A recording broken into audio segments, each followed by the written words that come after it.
Good morning, good afternoon, good evening, wherever you are, whatever you're doing, and welcome to the latest installment of Red Alert, ladies and gentlemen. I'm Dave Davis, coming to you from a fucking cold Edinburgh, to be honest. It is absolutely Baltic here, and that's why you can probably see James is doing an impression of Compo. You can probably see he's trying to disguise it, but it looks like Christmas is shit all over him, basically. But he's quite a happy chappy that way.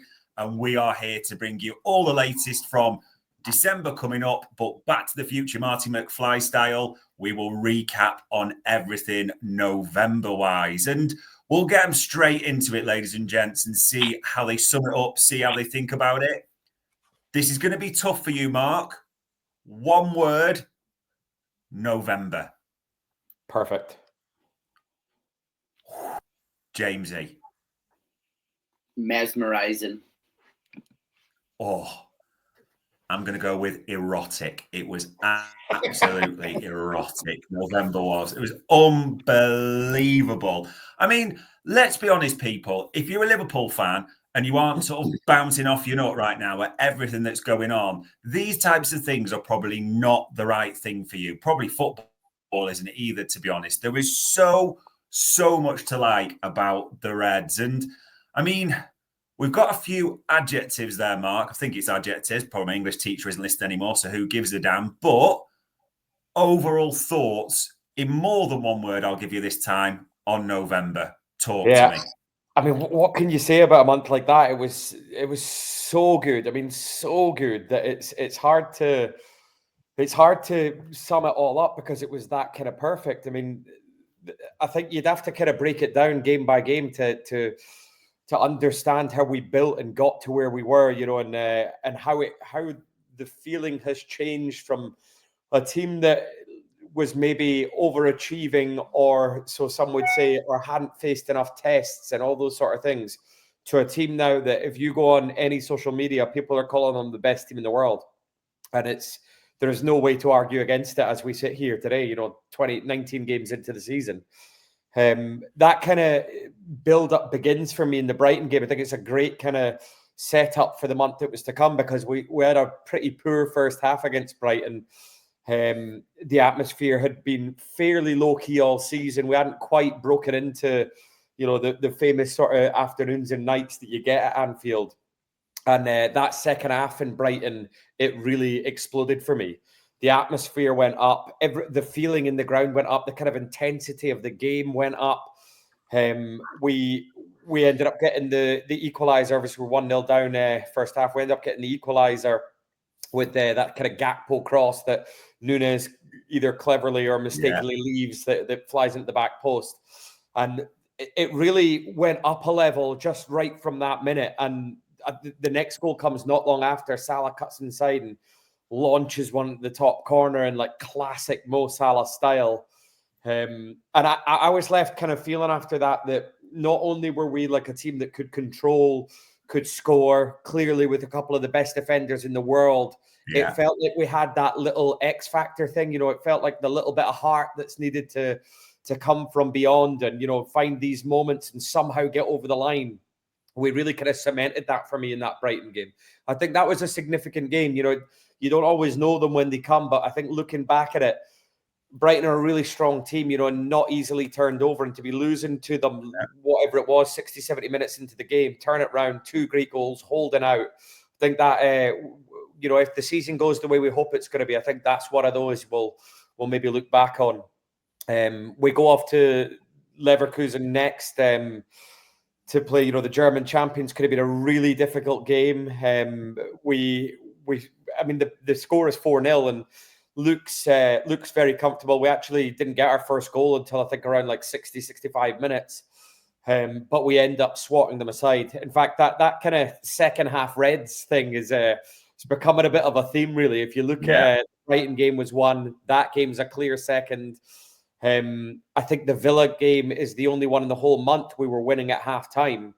The Leverkusen game, the Brighton game, the Southampton game, we're not winning. And then obviously the game last night against Madrid, we also tied at half time.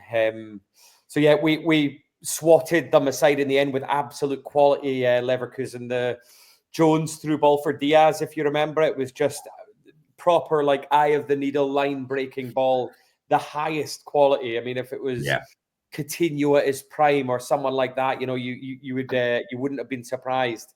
But no, it was Curtis Jones who had a hell of a month there. Diaz goes on to seal his hat-trick. Villa next up.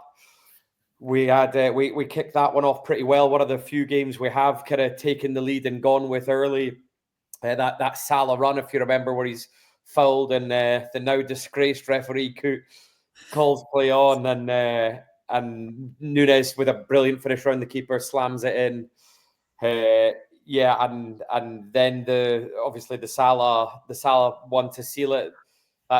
What will probably become really iconic celebration of him sitting there under the lights, looking up into his adoring crowd. Just fantastic stuff. Southampton next, proper roller coaster game. Southampton, it's one of those where after the international break, you don't know if you're come back, where we left it, or if you're going to be a little under. It seems like so far with Slot, they've been a little under when we've come back. A little bit of rhythm lost, and those are the tough ones where you have to find something else. You have to, find a way, whatever way it's going to be. We're pretty sloppy in that game. One of the more sloppy and poorer performances of the season, I would say. But that man again, Mo Salah's there to steal the day, win it for us, and the pressure on his situation, his contract grows with every swift, slick finish with that left boot of his. Unbelievable. And the month's games culminating in the one last night against Real Madrid. You two were fortunate enough to be there. The atmosphere, like I was kind of describing at the start, we've been on like a building process this month for me, as far as kind of lifting towards away from kind of dreaming to hope to hoping to thinking, is this real? Are we actually this team again?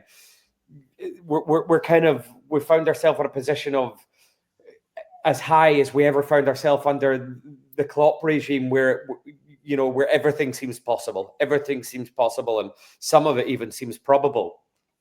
Just an amazing place to get to, and that really was summed up there yesterday against Madrid. When there's so many things to say about that game.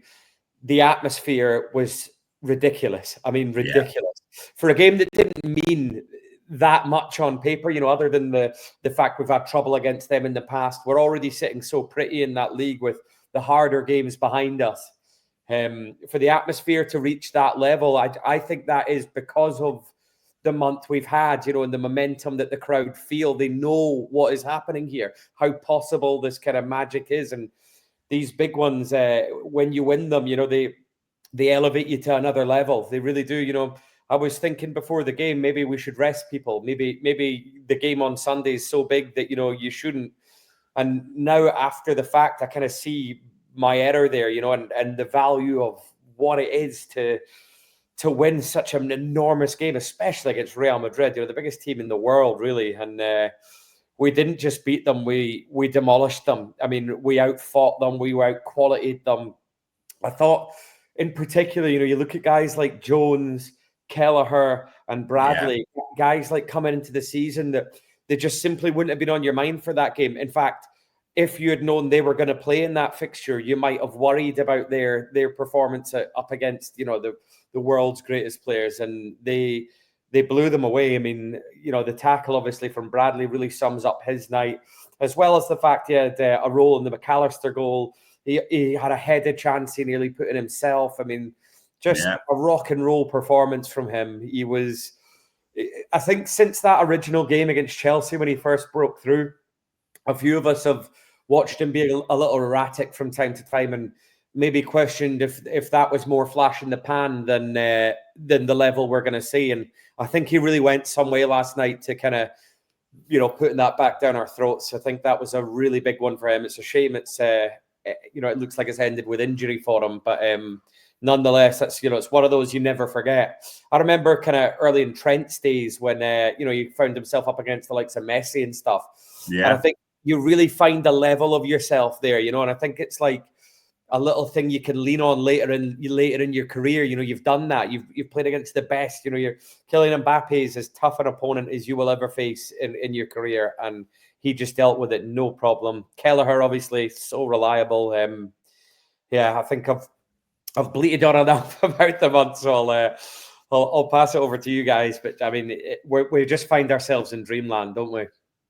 Listen, if you can't start bleating about Liverpool in November and everything that's going on right now, what can you do, like, realistically? And this one, I'm going to come to you, Jamesy. And bear in mind, we need to talk about your last comments about a certain player and how that went down. There's maybe a few candidates. Spoiler alert, there's not. Who is the standout player for you for November, Jamesy? Can we just get one thing clear? First of all, who predicted the Reds were going to win every single game in November? Can we just pause? I think that was this guy.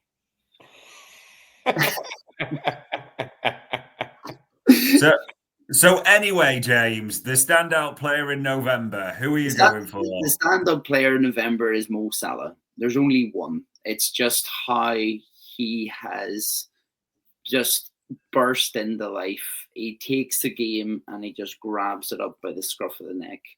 Everything about him. We were watching him against Liverpool before he burst into Bayer Leverkusen in the first half, and his touches, and even in Madrid, they're always trying to get the ball. He's always trying to create, and it's always him that's getting marked.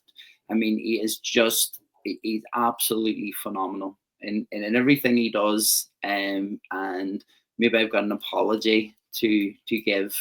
But my man, the November's player of the match of the month is Mo Salah. Yeah, we'll come back to your apology slightly later, no doubts about it. Mark, is Jamesy right saying Mo Salah is the player of November? Yeah, of course he is. There's just no question about it. Mo Salah's. I mean, we've seen a player in Mo Salah that's had a career matched by almost nobody in a Liverpool shirt, and this is one of the best months he's ever had playing for Liverpool, and that, I think, that really kind of sums up the level we've just seen there from him. Before I kind of wax a little more lyrical about him, I think that there are special mentions for a few others. Kelleher just had a hell of a month, really did. In a normal team that isn't doing what we're doing, Kelleher would have been an easy player of the month. The centre backs is still just ridiculous. Gravenberch is still just game after game relentlessly brilliant. So many of them, but Salah, left him in the dust. He's head and shoulders ahead of everybody. Three great goals, 3 fantastic assists. We talk about this a lot because we end up talking about Mo Salah a lot, but the kind of evolution of Mo Salah is it's turned into the most odd of things, where he basically doesn't do much, but every single thing that he does do is so important in the game. Every touch feels like it brings a goal scoring opportunity or a goal, or you look at the game last night, he's relatively quiet, but if you assess the things he did do, that early ball for Nunes where where Nunes gets a proper shot off on goal. It's not unlike loads of assists we saw him make for Manny, through his career. The little jink, to win the penalty. He just he finds a way to affect games in the most important ways with goals and assists. Almost with every bit that he does in a game, everything he does feels important. He's kind of gone to that level where some of the assists in the month, I mean, the one for Gakpo was, do you remember the one first time on his wrong foot in the Leverkusen game? Was it the Leverkusen second goal?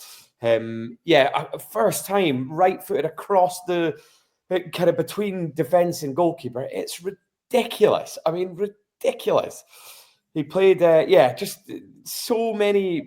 I actually do think the assists are now becoming more impressive than the goals. That's the level he's got to. And that's in a month where he scored that goal against Brighton, which was also ridiculous. There's no level of kind of praise you can put on the guy now that wouldn't be fitting. He's the best player in the world at the moment. He is. He's the best player in the world. Yeah, it is just absolutely mesmerising. And like you said, both of you look at those games, you look at those fixtures. Brighton, the match winner. Let's be clear, the match winner brought it to life. Leverkusen, people will look at Luis Diaz's hat-trick, who was brilliant on the night, sensational. Mo Salah 2 assists, turns the game. Villa, 2-0, goal and assist again. Southampton, the match winner again. Even like you said last night, people will look and say, oh, he wasn't really shining against Real Madrid. Like, hold on, won the penalty. I mean, the only thing he did wrong was an absolute shank of a penalty last night. It was absolutely awful, that penalty. But, even the best miss, that's all that proves. But, yeah, without doubt, considering the supporting cast have been so good, it's almost irrational a little bit just how much Mo Salah is heads and tails. And that's with, like you said, Kanate, VVD, Gravenberch playing out their skin. But Mo Salah, player of the month for November, absolutely no doubt. Before we gear up James's apology and thinking about his words very carefully, we do need to think about this a little bit because, gents, I know you all have seen this. There's this nonsense narrative creeping in that Arsenal and City are the only two with injuries, aren't they? And they're having to suffer and we're getting nothing. Whereas you could absolutely rail off all the people injured. And even today, we've got the bad news about Conor Bradley, haven't we? That it looks like we won't see him till the new year, according to that report with Paul Joyce. Others still missing, still to come back. I mean, God knows what's happening with Diogo Jota. There's so many things to go through on this. Are you worried at all? Do you have any real concerns, Mark? Or is it a case of because the supporting cast has done so well, not as concerned as you once were?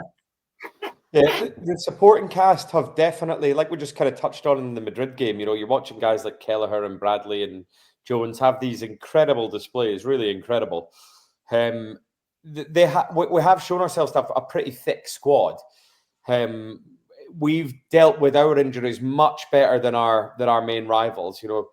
Arsenal have kind of banged the drum about injuries a hell of a lot. And when you really look at it, Odegaard's the only serious miss they've had. And yes, he's really important for them. But, we've been missing the best right back on the planet. We've been missing the best goalkeeper on the planet. We've been missing our starting number 9, and a whole bunch of kind of squad players as well. So ridiculous to kind of suggest that we're the ones getting away with it. I heard Redknapp say it on the telly, what if Liverpool get injuries? Like, come on, do your research. I mean, it's ridiculous. That really is ridiculous. Because these narratives sometimes play a part a little bit. They can get into the psyche kind of thing. The idea that Liverpool have been lucky now is ridiculous. They've tried to give us the kind of played nobody. They've tried to give us the no injuries. Neither are true. So we've shown ourselves to have like a really good squad. That's kind of undeniable at this stage. And that supporting cast are really good. But ultimately, injuries are a worry. They're a serious worry because, we're looking at a team here where Van Dijk, Kanate, Alisson before him, Kelleher, Gravenberch, McAllister, these guys are playing at the highest possible level. And each one of them will be a miss if they go, and we've seen that already and been really happy with what we've managed to get out the supporting cast, but we haven't quite lost, Van Dijk or Salah would, I guess, be the kind of critical two where you think, like, if Salah didn't play this month or the month before, I think that like directly affects points. Straight away that's less points. I've got these like lingering worries about the likes of Kanate just generally because we've seen him just go down there right at the end of the Madrid game, but I mean, we've never seen him play this level of minutes, anything like it in a Liverpool shirt in the same stretch of time. Gravenberch is the same. He's way over the the kind of career high minutes you see from him at this stage. Less worried about Salah and Van Dijk, other than how critical they are, because they're just so relentless in their lack of injuries. But yeah, overall, I think we'd be ridiculous not to start to be concerned, because the numbers are just totting up a little bit, and it's, I mean, look at the month we're about to have. 9 games, I think it is, in December, and not quite a few big ones, not that many where you want to see too many changes. And yeah, with every little extra injury, just that, makes Slot's job just that much harder. Jamesy, Mark unfortunately layered that with fact and layered that with reality. It's there is the niggle there. You're more of a happy vibe type of chappy. Are you concerned? Can you bring us up a little bit, or are injuries a little thing for you as well? No, injuries concern coming into December is a big thing. However, looking back and the way the Slot's playing, it's not as intense. So it's a little bit different to Klopp's style. So you can see that the players get a little bit more of a rest. Canary's not demanded to do as much. Same as Van Dijk as well. The fullbacks make more them in actual runs instead of outwards. So, it's one of those things that it's obviously a concern, but it's part of football. And we just have to suck it and see what's going to actually happen from there. Good phrase, eh? I suppose, it is one of those that is fair to say. If we are going to sort of dismiss the narrative against us and say it's false, we are going to have to deal with injuries to an extent, aren't we? They're probably going to come. It's just you are hoping. And this sounds bad to say, but I think the reality today was we knew Konate and we knew Bradley had concerns. We haven't had 100% confirmation, but the suggestions are Konate may be okay. Bradley, we know, as Paul Joyce others say, it's a long term. This is terrible to say, but when the injuries happen, you always talk about squad importance. You probably were thinking, please God, not Konate. He's so important for what we do. That might make it bad. It's just the truth, isn't it, realistically? Yeah. And also, Bradley, point out with Trent coming back, the Bradley one, as awful as it is perfectly timed as far as, luck's concerned, if they're going to call us lucky. Yeah, indeed. It's just you hope the likes of Tsimikas can come back quickly. Gomez stays fit and he comes in. But yeah, touch wood, and we'll come to December. We really don't want too many more at the moment because there is things coming up. James, last month you answered a question very distinctly. Now, James, you are from the clan McKean, which I understanding is a proud clan known for their things like peacefulness, empathy, drinking, fishing, their forthright views, but their consideration of others. So you come from a long and proud tradition. What maybe makes me think that there might be some concern within the clan McKean is when you are asked the question, if Mo Salah leaves at the end of the season, is that a disaster? And you answered no. Not only did you answer no, you repeated that answer and even probably trebled down when we went further on later in the show, despite counterpoints put to you. Now, I just want you to kind of, while you're reflecting on this, think about the long and proud tradition that you come from and how maybe rattling the very bones of your ancestors and the sort of the faith that revolves around the clan that way. Do you wish to change those words that you uttered? Yes.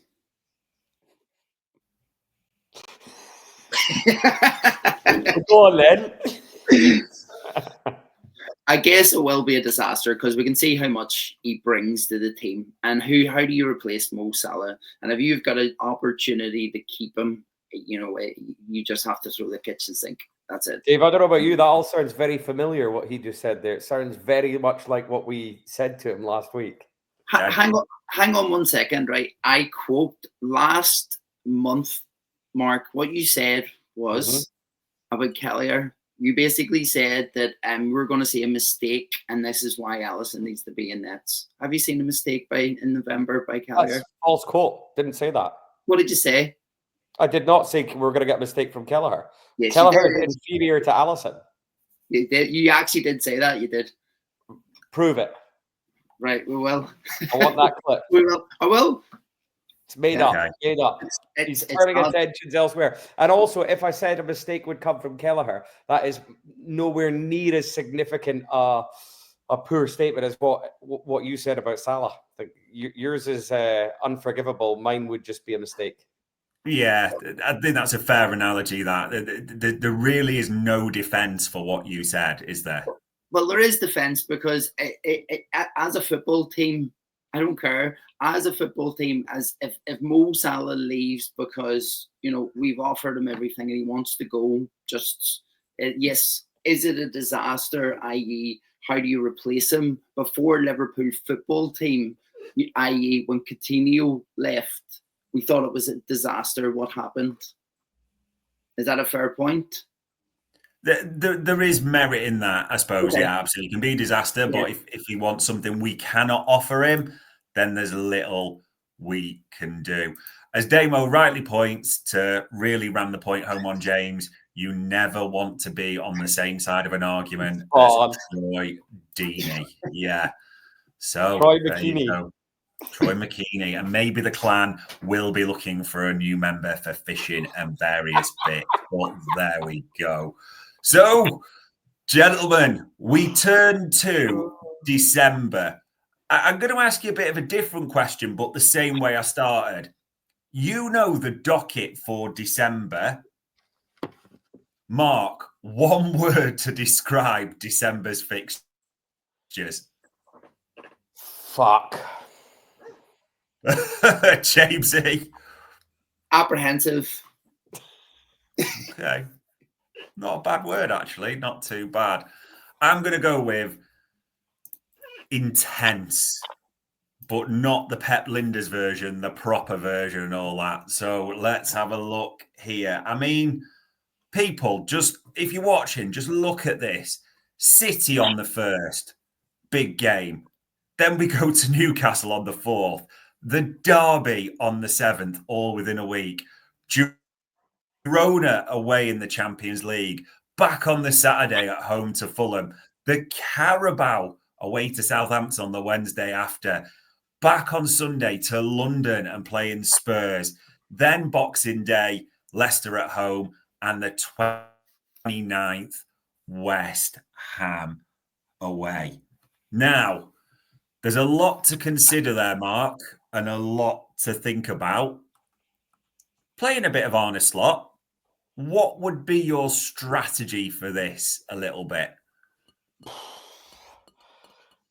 Keep winning every single game. That seems to be Slot's strategy so far. No, I think there are 3 fixtures in the month that stand out as a little weaker than the others, which is the Girona, Southampton in the Cup, and Leicester at home, I think, by how they're kind of spaced. And I think those would be the 3 I would look to kind of protect some legs a little bit.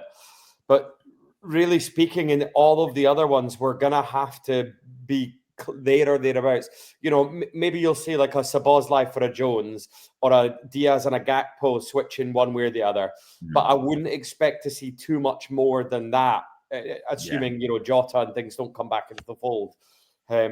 In all of the other ones, excluding those 3, I think there are some ridiculously big ones in there, some insanely hard aways, 3 really hard away Premier League games in there.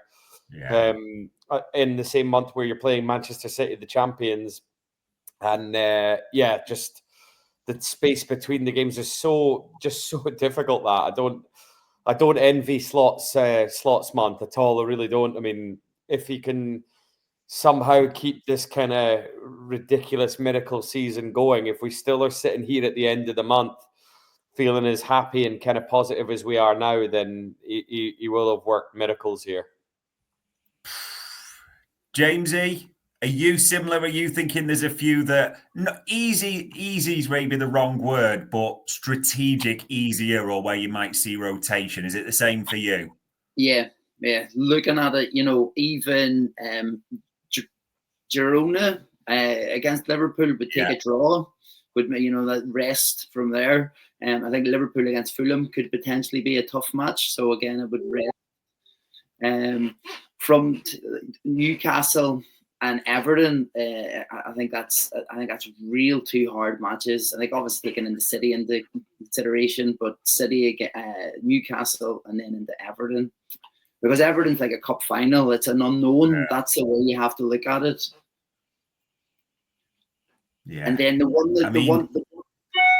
that kind of is the big one is actually Spurs. That's probably out of all of them, that's the one that kind of gives me a bit of fear. Oof, it's actually a tough one. Okay. I'm going to be honest, similar to you guys, is we've all been talking about, and it's this week, and it Real Madrid into City. I totally get that. And obviously we want a good result against City. You can get brought down to earth really quickly, even with a good result against City, because how hard are them two? Newcastle away, Everton away. And being honest, and we'll come to predictions a little bit, but in terms of, if someone offered me 4 points right now out of those two, I'd probably take it, because of the wiggle room we've kind of got top a little bit, and just to get those ticked off with no injuries, that's the important one.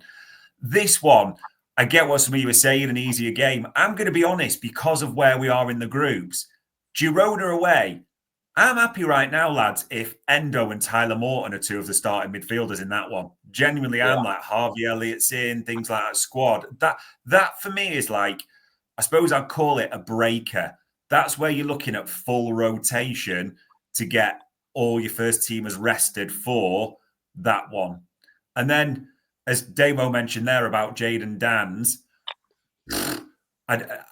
I love the Carabao. We've been to the final many times, haven't we, lads? It's an unbelievable day out and experience. Now, I would love that, but I would love it more if we got there with Jayden Danns, Harvey Elliott, Endo playing that, and the semis, which is 2 legs, by the way, if we get through. So there's that.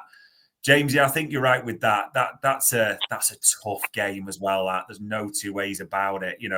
Spurs away. So there's a couple of breakers in there, Girona and Southampton, where your first team squad, your real starters, go once a week for me for those bits. And then Christmas is just brutal, isn't it, really? Let's be honest. Tottenham away.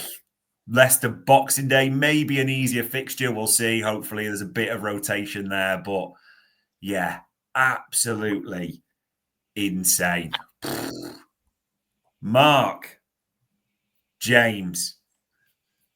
James, I'll come to you first of all for this. Because you embarrassed yourself with Mo Salah last month, this is your chance, and you claim you're a good predictor, but no one has any actual evidence of this at all. Blow by blow. Give me some predictions. Okay. Liverpool against City. I think we'll beat City 2-0. Okay.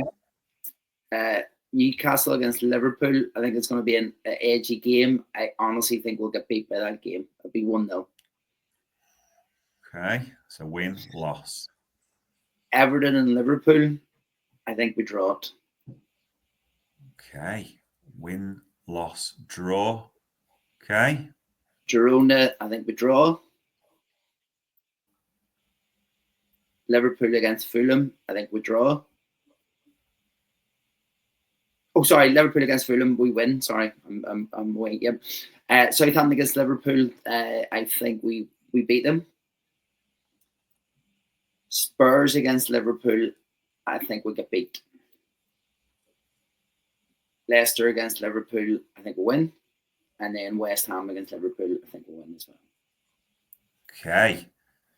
Mark, Mr. Happy Vibe, Empathy and everything, has predicted quite a few defeats and draws on the docket there. Let's see what your scorecard looks like. Yeah, maybe a tough few days out fishing for James. He's left him a little sad.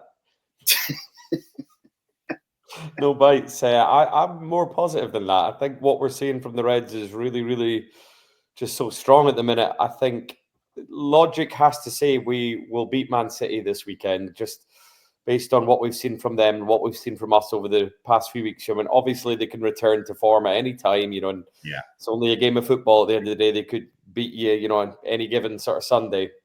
But logic says we win that one. I think we'll go and beat Newcastle as well, if I'm honest. I think that's a tough game, but I think we'll go and beat them. I've always loved the game at St James's. I think it's just one of those kind of anything can happen kind of moments, and I think that suits the kind of team that we are at the moment. I think we've got so many match winners about the team. I think I welcome a kind of punch out there, and I fancy our guys to be the ones left standing kind of thing. Everton, really tough game. Hate those 12:30s.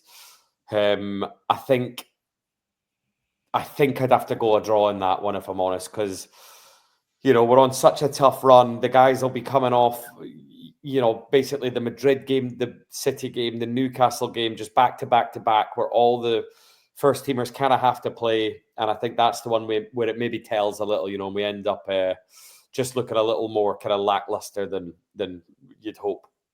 Girona, they'll hopefully rest a few in Girona. That'll be the one where I don't care really, if I'm honest, what the result is. Don't mind if we lose. We're in such a strong position. I mean, I kind of got onto the Champions League thing this week with caring more about the results than I had done previously, because I hadn't kind of paid attention to the fact that knocking Madrid down the rankings means that if they get into a playoff, there's a much harder game for them, and you're just increasing the kind of the frequency of games, the difficulty of games for the teams that you are up against to win it. So that one meant a lot. Girona, it's hard to make that argument. You don't really care where they finish. We're going to be kind of top 8 regardless now, it looks like. I hope we rest a few there. Let's just call it a draw, I think. Fulham at home, hopefully a well-rested first team will come back in there and play to the level that we've been seeing up to now in the season and win. Then the League Cup, more rested there. I still think he'll go reasonably strong there, if I'm honest, because it's a chance at a cup. The new manager trying to kind of get that first one under the belt. Quarter-final, you're already kind of far in. City have already fallen. I could see, I don't think it'll be full strength by any stretch, but I think we'll get quite a few, unexpected there, and I think we'll win. Tottenham away, I would say that's the hardest to predict one in the month, because Tottenham are so Jekyll and Hyde. You just don't really know what you're going to see from them, which one's going to turn up. You watch them play against, Bournemouth or whoever, and they look shit. And then, you watch that City game and they absolutely destroyed them. It's really hard to know. But on balance, I still think we're better than them. I still think, I wouldn't, not hardly any of theirs would I take for our starting 11. So I'll go a draw there. I think I don't see us getting beat. I think we'll absolutely batter Leicester. I think that'll be one of the. I always like the kind of Boxing Day around those fixture ones where spirits are high. You'll get it. You'll get it under the lights at Anfield. Everyone will, kind of be in that Christmas vibe, and it might just be in my head, but I always feel like those are big ones. In fact, did we not batter Leicester in one of those just a couple of years ago, where 4-1? I think Trent, Manny, a couple of great goals in those ones. And then we finished the month with West Ham, is it? Yeah, West Ham, and just another really hard away game. I mean, just crazy. 4 really hard away Premier League games in the month. But I think we are better than them, and they've not really hit it this season yet, and I think that'll be another win. A bit better then. Interesting. I think we beat City. I think we draw at St James's. I think the one thing I looked at as well is City got a draw. They beat Arsenal, didn't they? It's a tough place to go, St James's. I think we win at Goodison. And I'll come to that a little bit in the next section. Girona, a little bit like you. I actually think Girona, when you look at where they are, I think we'll beat them, but we should beat them even with Endo in there, Harvey Elliott, those squad players, nothing wrong with that at all. I think we then beat Fulham at home because they'll have a bit of a rest.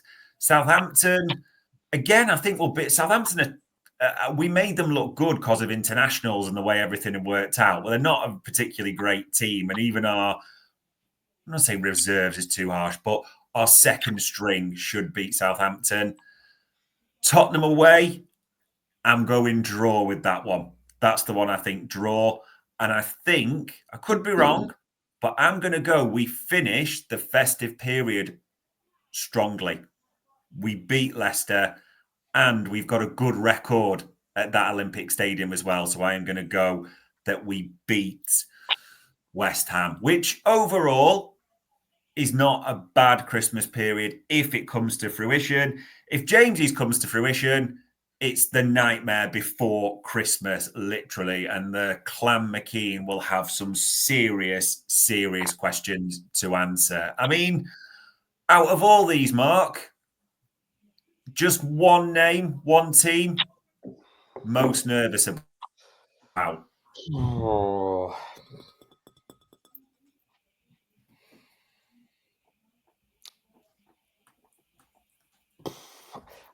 I think it's still got to be City for me, just because of what it means, because of the battles down the years. I feel like if we go and beat them on Sunday, it is, we're off to the moon. It's like take off. Jamesy? The one I'm worrying about is Spurs, but I do honestly think that we'll beat City. I think it'll be an aggressive crowd. I think it's something that we know that we have them for the taking and we need to go and batter them. But Spurs is the one that concerns me the most out of that fixture list.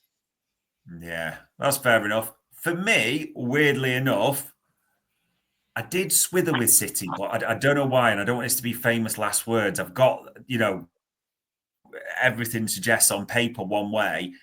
This game, lads, this game, we go from Newcastle on a Wednesday night at 7:30 to Everton 12:30. That is not much rest at all, is it? That is practically zero rest. And do you remember how bad we were at Goodison last season? We were absolutely weak, dreadful, and we got out for. And if you've looked at the way Everton's season's gone so far, that's kind of their season a little bit, isn't it? Really, there's not much going on for them, in all honesty. So there is a few, there really is. Even now, we could talk about it, but we'll have to see what December brings. We have put our predictions on the docket. James, I might be wrong, just a bit of a vibe question, because I know you've got your hipster hippie crowd that like all this stuff as well. You didn't seem quite that positive. Would you say you weren't that positive about December? It's more about being realistic, just looking at the games and just thinking about, the big thing about December is, can we come through December without any injuries? That's the massive thing. And to be able to go into January and kick on. We've got big games. We know we're going to have big games. The goal is that if we draw a couple of games, then we can kind of get back to our winning ways again. The big thing is to win all our games at Anfield. And that's it. Like going to Newcastle, and yes, I predicted that they'll get beat, but there's potential there that they could get a draw. Same as Spurs. That's why it's Spurs. They blow hot and cold. Mark already talked about it. Against City, they look like unbelievable. However, against Bournemouth, they're there for the taking. Yeah, it's interesting. Jay says there, Spurs with facing game, they are a dynamic and energetic squad. You just don't know if you get the Spurs that battered City or the Spurs that lost at home to Ipswich, I think it was as well, wasn't it? So we know which one we hope. Mark, more positive than James. Would you say December you've got a positive outlook, or is that too strong? No, I think you have to. How could you not be positive? I mean, look where we find ourselves. Look at the way we're playing. I mean, it's just good. If you want to add to some of these numbers, if you want to start tallying these up, you got to be positive. You got to go for it. If we have the month James is predicting, it's going to be a sorry Christmas, and I don't see Liverpool haven't shown us anything to make us that nervous about all those games. I'm kind of finding myself in the place where I found myself in the middle of Klopp's reign, where you really are starting to believe in everything we're up to. Every game, every performance, every individual, we're right up there. We're hitting. Like I said, people are calling us the best team in the world at the minute. Why would we be frightened of a month of a lot of games? It's a lot of games we can go and win. Yeah. And rotate. There's still players that haven't played many minutes. It is important to say that as well. So, God, I never thought we'd do a show where I was the most positive for a month, especially the month of Christmas. And James is literally the most negative. It is literally Freaky Friday here on, monthly, daily, whatever. Gents, this, as it pops up there, contract talk. I mean, we keep talking about this and we keep talking about this. There's nothing signed. There's still 3. And in for a month's time, 3 players, as we know, can sign pre-contract agreements with overseas clubs. That's just a fact. And we hear things, and we'll get into that a little bit.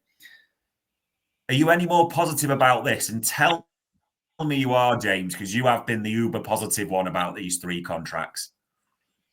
I think the 3 get signed. I think it's just coincidence. I think, yes, the club let it go, but, Adidas has come in.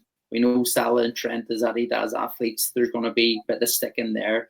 VVD, again, one of those things that just figuring out exactly what's going to happen. Even though if Trent doesn't get signed in January, i.e. to Real Madrid, it can still go to February or March. Yes, it's a little bit, wow, what's happening? But it can happen. So I honestly think the 3 of them get signed. I just can't see any other way. Mark, James has done some unbelievable mental gymnastics to try and defend Richard Hughes in the boardroom and the people like that. What are your thoughts on the 3 contracts? Yeah, I'll go individually on them. Salah, I think, has shown with his kind of comments in the press and stuff lately, just how keen he is to stay. Not that we were ever really in doubt, but I think he's really making sure we as fans know where he stands, that he wants to stay, and there's a deal to be had. They just have to kind of, come up with the right numbers or length or whatever that issue is. And I think if you step back from that and look at it, that should fill you with confidence that one gets done. Because when a player of that level is that willing and desperate to stay, and the fans would really struggle to accept anything other than that at this stage. Yeah. It's hard to imagine how Richard Hughes, who hasn't started that well in his role at Liverpool, all in all, could be, wouldn't feel the pressure in making it happen. Because, for me personally, that would be a line in the sand for Richard Hughes. When a guy that good, that we love this much, is that keen to stay, not to get it done, I don't accept it, wouldn't accept it.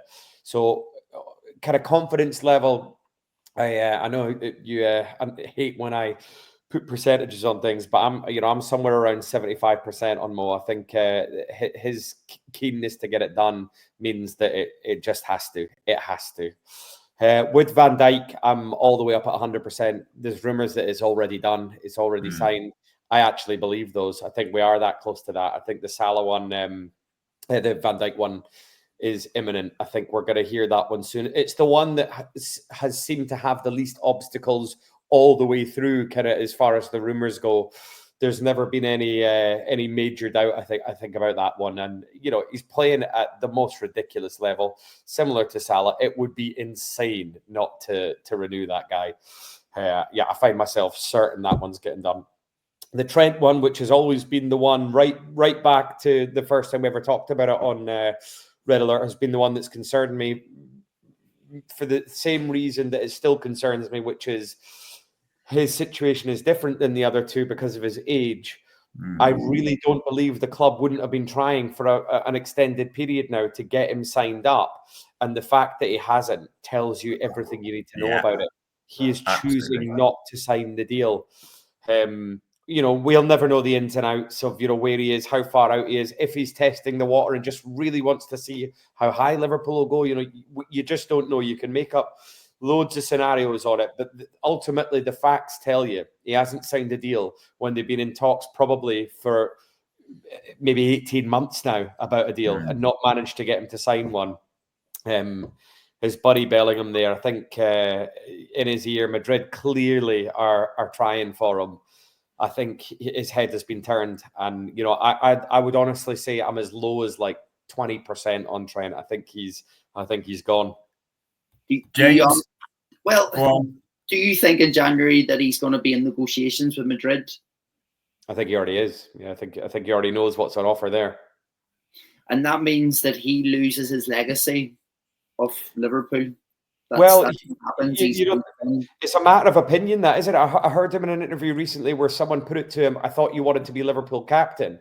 And he said, I already have captain Liverpool. And even that sounded like a little bit of a change in his attitude. His previous attitude was kind of, my career is leading to being Liverpool captain. The idea that he said I'd already captained Liverpool, I found that worrying. It was kind of like been there, done it, rather than like, that's still the ambition for me. Because you can easily look at it as he's won every single trophy. If you're looking objectively, not as a Liverpool fan, he's already won everything at Liverpool. Why not try your hand somewhere else? It's not my view. My view would be guys like Gerrard and stuff gave their entire fucking career for this, to be where you are in a team that can go and win stuff year in, year out. As a Liverpool fan, this should be everything. How can you look elsewhere when you find yourself here with some of the best? You get the best goalie, the best right back, the best centre back. You've got more, just world superstars all around you in every position. You've just battered Madrid yesterday. It's infuriating to think about, but it still doesn't change my mind that I get the feeling his head is turned. He's becoming a better defender. And if you look at the stats against Brighton and Mitoma and how he actually successful dribbles and him trying to go past, he made 9 tackles. That was, I think it was 2019-20 season. When we're talking about a Liverpool player, it's the thing with Trent, and again with all of them, is it's just coincidental. I honestly do believe that. I think that there's been Explain that. How is it coincidental that Trent not signed the deal because it's into his contract at his age? Right. So first of all, you got a whole new structure that comes in. Okay. The second thing you also have is you have a manager that is and basically in Jurgen Klopp, influential, doesn't know who's coming in, going to realize and say, right, Arnie's thought, what's he going to bring to the table? Okay. Then on top of that, the Adidas was actually announced as well, a new sponsorship deal from Nike to Adidas. So you've got all these kind of factors that come in. Honest, I want to pick you up on every single one individually there, because I just don't accept any of those as valid points. The Adidas thing is not going to make or break a deal to keep your most valuable asset. It's just not. That's mental. If to suggest that they wouldn't want to keep Trent would be mental. Changing the ownership, the hierarchy wouldn't change it. Schmaka and things, if you think they weren't looking at Trent's contract and talking to him, that wouldn't make sense as a club. If Schmaka had any ambition to stay on, he must have been talking to Trent. He must have. So you're telling me that he didn't know who was coming into that club, and finally, because you basically just said that there now, Mark, you says that they're what do you mean? Who was waiting to see about what's happening when it comes to him in general. So if you think about, he wants to understand, what's Liverpool going to bring? Is there going to be trophies? And he's effectively just waiting. You already said that. Are you talking about Trent? Trent's waiting it out, yeah. But that gives you no suggestion that he wants to stay. That's him kind of waiting and playing his hand, which in itself tells you that there is doubt that he might not want to stay. If Trent was just absolutely committed, he would have signed the deal a year ago, whatever it was, and certainly in the form Liverpool find themselves in, there would be no question of kind of where we're headed or anything like that at this stage. We've made the transition. We're going to be successful. The fact that he's still not signing deals tells you everything. I don't believe it. I'm sorry, Mark. I don't believe it. I think there's a lot more moving parts in this here. I think it's just one of those things that's happened the last 12 months. Has been a bit of a roller coaster with Liverpool and the contracts. Yes, we can talk about Richard Hughes, and we can say that Richard Hughes, could have played a bit of a better game. It is criminal that you have the biggest superstars in our team and the contracts have run down. But again, Trent is you're talking one of the highest paid players in Premier League. I'm not buying it. I think that there's going to be contract talks in the next couple of months. Well, ladies and gents, this is definitely something we'll be carrying on next month. And when we carry it on next month, gents, we will be in that January period, won't we? So if there's no news by then, for what it's worth, I do believe, like Mark, I do get the feeling that there is truth in those VVD rumours. I do suspect we'll hear something before the end of the year for VVD. That's my honest opinion. Mo Salah, I think the will of the player is saying a lot there. It's going to be a hard sell, and FSG, whoever you want to call them, Ward, Edwards, Hughes, etc., are going to face some serious backlash if something doesn't happen with Mo Salah, because it's quite clear what the will of the player is. So you're hopeful, lads, just get that compromise reached as quickly as possible. And then with Trent, probably, I don't know if it'd be that percentage. I don't like putting percentages on anything particularly, but it is probably the one I am a bit more concerned about. I understand what you're saying, Jamesy. However, maybe this is just me, and we're Liverpool fans, but Trent is a Liverpool fan. You look, and you're the scouser in the team. You're one of the stars. Everyone loves you. You are in a team that has a perfect record in the Champions League, has just beat Real Madrid, is top of the Premier League. We heard, and we can't have revisionism on this, let's be clear, we heard two things specifically. Number one, Trent was the priority of the club because he was the most valuable asset. Makes sense because of his age, the value he is, completely understand.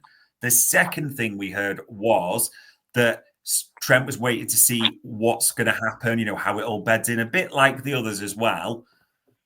I mean, what could Slot have done any better? Let's just be honest. They're a lot to the table now. We're doing it at the moment. So the fact that this is going on still and we're not really hearing so much from the Trent camp or around the Trent saga, if you want to call it that, does not fill me with much hope. A bit like Mark. However, to finish, all three of us completely hope that James is correct and we are bowing to his wisdom. No doubts about it. Because let's be honest, it was an absolute shit show around Mo Salah and what he said last month. So this could be full redemption. But, gents, that was November. That was December discussed. So, Mark, for the time and the insight, much appreciated. Cheers, mate. Been a pleasure. James, for Thanks. a tired looking, because we had a big trip to Real Madrid, back and forth Madrid. We've talked a lot. It's not been the happiest one from you, but you gave us the 3 contracts for your gut at the end. So we'll take that. Thank you for that. Thanks, Dave. And ladies and gents, to a good number that have been watching, a good number that have been commenting, and I'll save this comment to last, Damo. How good would it be if Van Dijk is announcing that contract, hopefully joined by a few of his mates around the Christmas tree at some point? That would be absolutely spectacular. But if you've been watching, if you've been listening, alert, Anfield Index.